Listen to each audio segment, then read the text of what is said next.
But this is an opportunity to look back 50 years to see how the Summer of Love made San Francisco what it is today. Early morning in Haight-Ashbury. Young professionals zip off to work with coffee in hand. Hard to imagine, 50 years ago, this was ground zero for a phenomenon known as the Summer of Love. The best guess is 100,000 people headed for the Haight that summer. They were mostly young people who streamed nonstop for 3 months in 1967 into a tiny neighborhood the size of only 0.3 square miles. As to why San Francisco? It had a freewheeling bohemian history. Why the Haight? It was cheap. And why 1967? It was just this explosion of ideas and protests and music and drug, sex, and rock and roll. To understand the Summer of Love, we stopped by the California Historical Society. Here, counterculture historian Dennis McNally curated an ambitious exhibition. He says the era was not about hippies, long hair, flowers, or beads. You know, there was a very serious intellectual thing going on that challenged mainstream values. The exhibit touches upon iconic moments, from the beat poets to the experimental art scene. At San Francisco City Hall, students challenged authority, in this case, the House Un-American Activities Committee. They were met with the blast from a fire hose.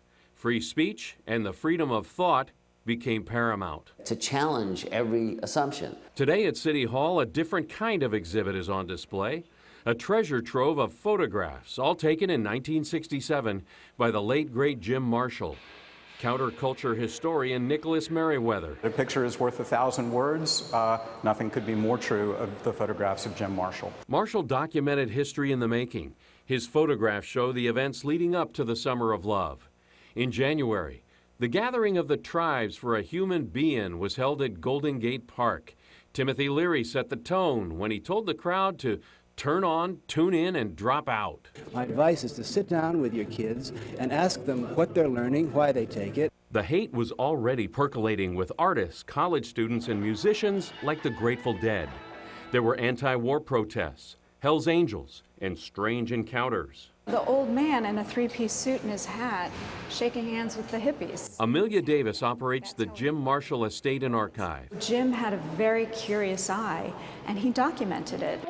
But the Summer of Love wasn't all fun and games for those who came. They thought it was going to be sunny and it was cold, and they would dance and get cut feet and get pneumonia and have bad trips. Dr. David Smith is founder of the Haight-Ashbury Free Medical Clinic.